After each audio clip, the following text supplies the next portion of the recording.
Bismillah. Innal hamdalillah nahmaduhu wa nasta'inuhu wa nastaghfiruh wa na'udzu billahi min shururi anfusina wa min sayyiati a'malina. May yahdihillahu fala mudhillalah wa may yudlil fala hadiyalah. Wa asyhadu an la ilaha illallah wahdahu la syarikalah wa asyhadu anna Muhammadan abduhu wa rasuluh, amma ba'du. Alhamdulillah fi hadzal yaumul khamis Itsnin wa ishrun min syahri Ramadan 1444. Fa fi hadzal waqt ba'da zuhur ma zilna fi darsina su'al jawab Ramadaniyah. Falyatafaddali ikhwanina an yaqra'a al-as'ilah. Bismillah, soal jawab Ramadan 1444 Hijriah. Assalamualaikum warahmatullahi wabarakatuh. Semoga Allah menjaga Ustaz Sa'id. Ana mau bertanya Ustaz.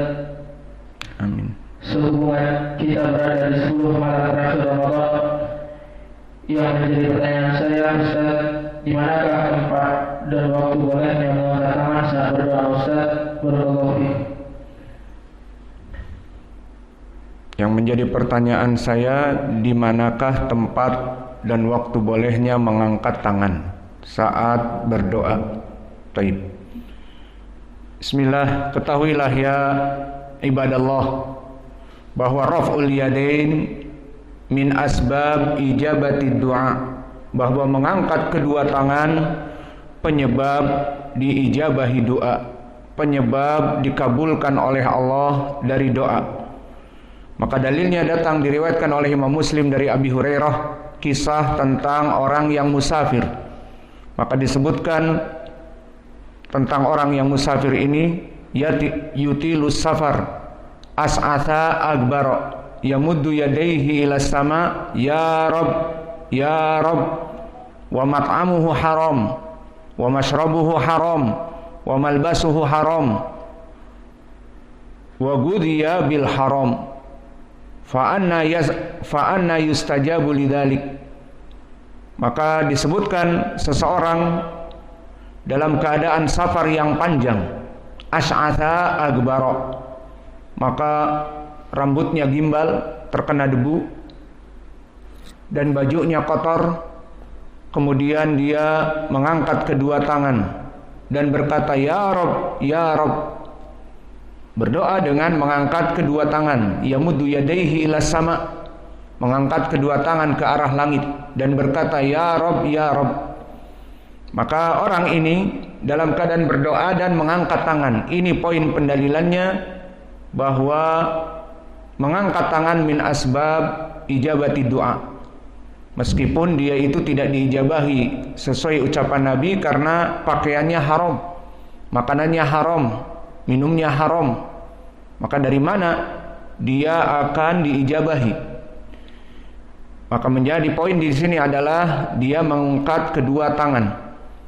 Dan mengangkat kedua tangan telah datang hadis Salman dan yang lainnya, yang mana Salman Al-Farisi mengatakan dari Nabi Muhammad sallallahu alaihi wa ala alihi wasallam, inna rabbakum tabaraka wa ta'ala hayyun karimun yastahi min ibadihi idza rafa'a yadayhi ilaihi an yaruddahuma sifron.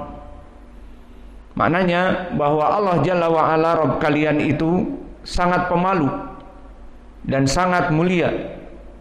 Dia merasakan sangat malu seorang hamba jika berdoa dengan menaikkan kedua tangannya kepadanya, kemudian menurunkannya sifron. Dan makna sifron adalah Allah tidak menjawab kepada orang tersebut yang telah mengangkat kedua tangan. Allah merasa malu. Maka di sini di dalam hadis ini lafadznya jelas bahwa Allah merasa malu seseorang meminta dengan mengangkat kedua tangan, kemudian dia turunkan tangannya dan tidak diijabahi dan belum diijabahi. Allah merasa malu. Maka min asbab ijabati doa, mengangkat kedua tangan dari dua pendalilan di atas. Adapun pendalilan dari hadis Salman, biar lengkap faidahnya kita takhrij, maka hadis ini diriwayatkan oleh Imam Abi Daud dan Ibnu Hibban yang semuanya dari jalan Ja'far ibnu Maimun. Haddatsani Abi Utsman, haddatsana Abu Utsman an Salman. Maka hadis ini dengan sanad dari Ja'far ibnu Maimun dhaif.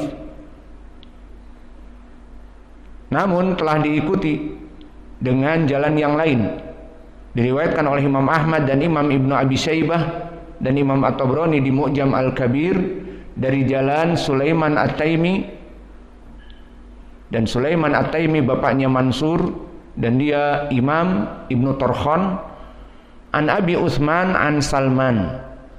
Maka di sini sanadnya sahih dan maknanya, lafadznya hampir sama.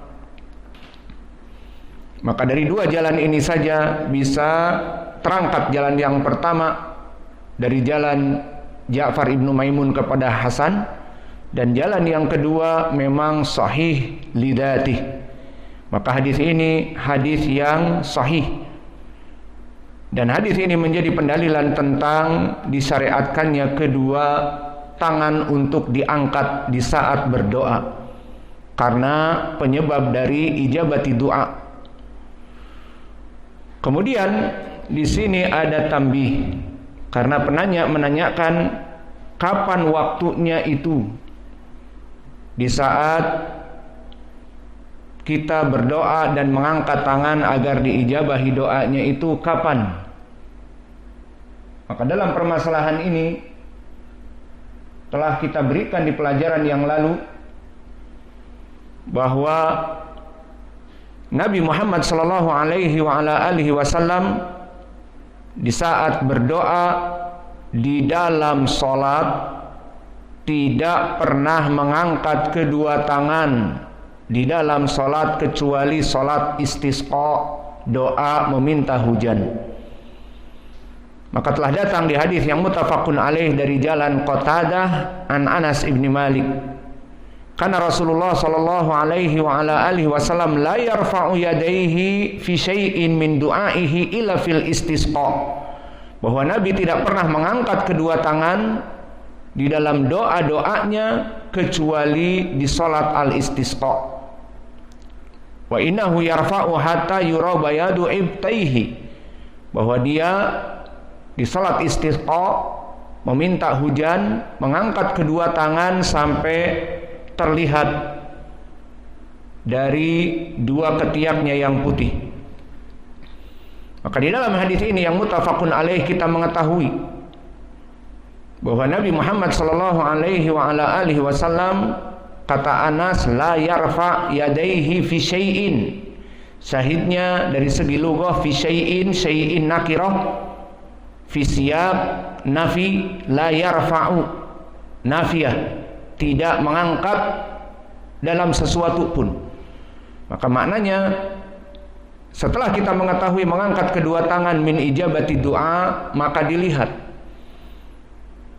apakah ingin berdoa di dalam salat atau ingin berdoa di luar salat. Jika di dalam salat, maka tidak ada mengangkat tangan di dalam salat kecuali salat al-istisqa. Lalu bagaimana dengan doa kunut al-witr? Dan ini yang diinginkan penanya, karena tadi pertanyaannya di 10 malam terakhir. Maka jawabnya, jika ingin mengangkat kedua tangan di dalam salat, maka kunut al-witr yang ada di dalam salat tidak mengangkat kedua tangan. Namun kapan waktunya? Di luar salat. Maka di luar salat, setelah selesai dari salat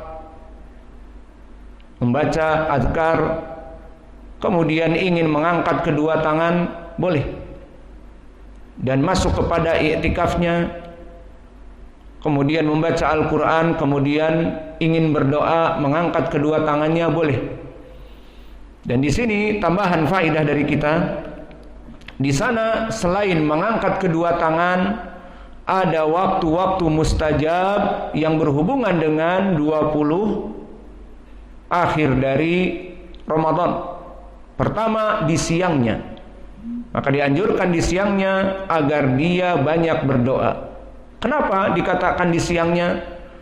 Karena doa orang yang sedang berpuasa mustajab. Doa as-shaim mustajab di siangnya, karena dalam keadaan berpuasa. Kalau di malamnya sudah berbuka, berbeda keadaannya, sudah tidak mustajab lagi pada dasarnya karena telah selesai puasanya. Maka doa shaim mustajab di saat dia sedang berpuasa, berarti di siang harinya. Mana pendalilannya? Datang dari hadis Abi Hurairah dan datang dari hadis Anas, dari dua sahabat. Hadis Abi Hurairah disebutkan, berkata Nabi kita Muhammad sallallahu alaihi wa ala alihi wasallam, salasatun la turad da'watuhum as-shaim hatta yuftir wal imamul adil wa da'watul madlum. Maka 3 orang yang tidak akan pernah ditolak puasanya. Pertama, as-shaim hatta yuftir, orang yang berpuasa sampai dia berbuka. Awas kalimat hatta yuftir. Telah kita bahas di pelajaran yang lalu bahwa yang diinginkan as-shaim hatta yuftir, hatta yufidul ghayah, hatta memberikan makna batasan, sampai kapan? Sampai jumlah yang setelahnya hatta yuftira, sampai dia itu berbuka puasa. Maka ini yufidul ghayah. Dan contoh seperti ini seperti ucapan Allah di dalam surat Al-Qadar, hatta matla'il fajr, bahwa turunnya para malaikat dan barakah yang Allah berikan pada malam itu, malam Lailatul Qadar, sampai kapan? Hatta matla'il fajr, sampai terbitnya matahari. Dan hatta di sini dari segi makna yufidul ghayah, batasannya. Dan di sini majrur menjadi harfi jar ataupun sifatnya seperti harfi jar. Maka matla'i al-fajr di sini majrur matla'i. Kemudian hatta yufidul ghayah juga contohnya di dalam permasalahan sahur. Wa kulu washrabu hatta yatabayyana lakum al-khaytul abyadu minal khaytil aswadi minal fajri. Maka makan dan minum halal sampai kapan? Hatta yufidul ghayah, sampai terbitnya al-fajr di ufuk, di cakrawala, maka sudah tidak boleh lagi sahur. Maka begitupun di sini hatta yuftir. Dan telah kami sebutkan di pelajaran yang lalu kenapa kami menekankan lafaz hatta, karena telah datang riwayat dakwah mustajab itu as-shaim hina yuftir. Maka kalimat hina syad, dhaifun jiddan. Dan maknanya berbeda. Hina dengan hatta. Hatta yufidul ghayah tadi kita katakan, hina menunjukkan waktu pada saat itu. Dzaraf limastuqbila minaz zaman, itu i'rabnya. Dia adalah dzarfu zaman. Makna hina adalah pada saat itu. Sehingga maknanya lain. As-shaim kapan menjadi waktunya mustajab?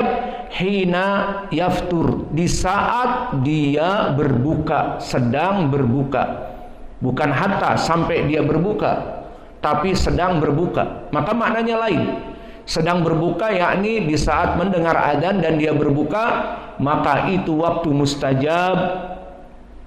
Dan telah kita bahas hadis ini syad, yang rajih lafaz hatta, sehingga orang yang berpuasa di siang hari sampai dia berbuka, itulah waktu mustajab.